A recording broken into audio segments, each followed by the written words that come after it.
Marx's theory of alienation speaks to a common experience of life as a worker, one of feeling disengaged, disconnected, demotivated, and unfulfilled.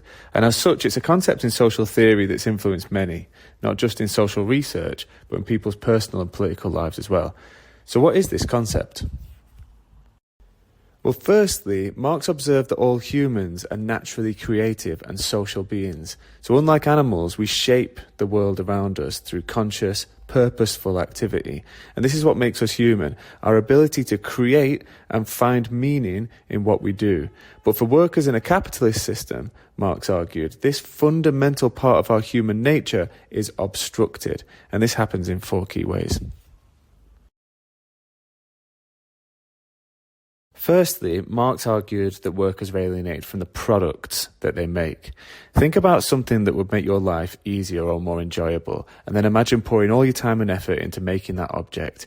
Each day from then on, you can look with satisfaction on the thing that you've made that's enhanced your life. Now, imagine someone comes along and makes you spend the same amount of time and effort on a random object that means nothing to you.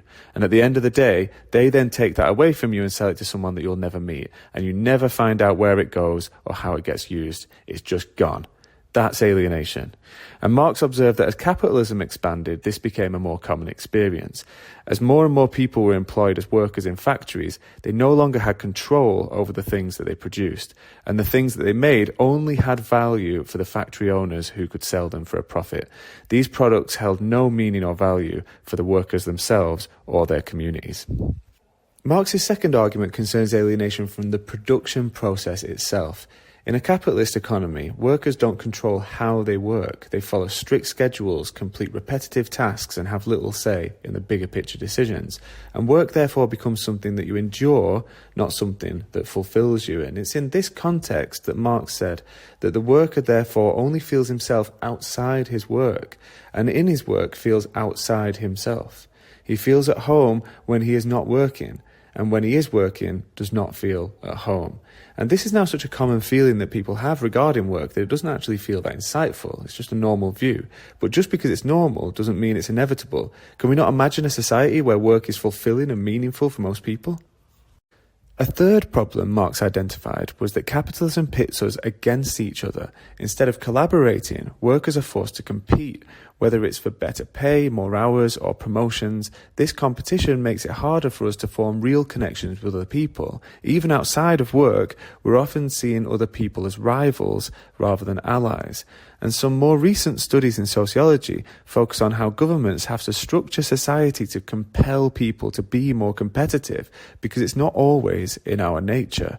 And there's a wide range of literature on this, and some of the books on screen here are just standout examples, including The New Spirit of Capitalism by Boltanski and Chiapello, The Limits of Neoliberalism by Davies, or The New Way of the World by Dardot and Laval. They all examine how competition is instilled in populations through systems of incentives and disciplinary techniques.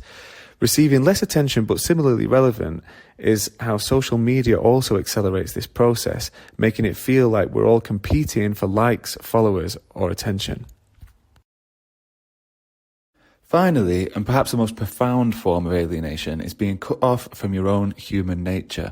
In his economic and philosophical manuscripts, Marx talks a lot about the difference between humans and animals.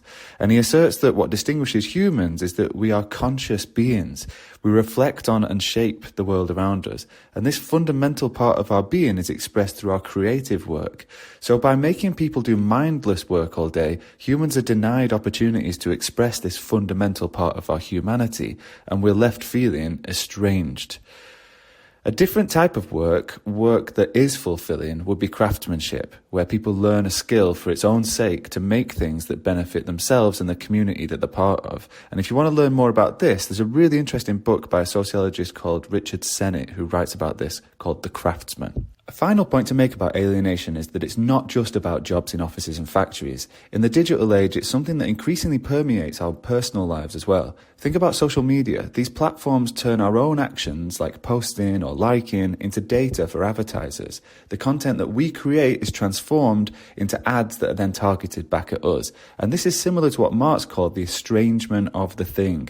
The stuff that we make, whether it's a product or a post, comes back to us in a form that we don't recognize, serving someone else's goals and not ours.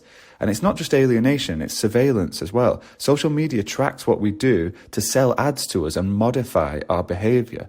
And this adds another layer to the disconnection that Marx talks about, making us feel even more like cogs in a machine or tools in someone else's system. So to quickly recap, Marx's concept of alienation centres on his view of human beings as creative and conscious beings. For workers in a capitalist society, these fundamental aspects of our humanity are obstructed in 4 ways. Firstly, workers are alienated from the products that they make. Workers are then alienated from the production process.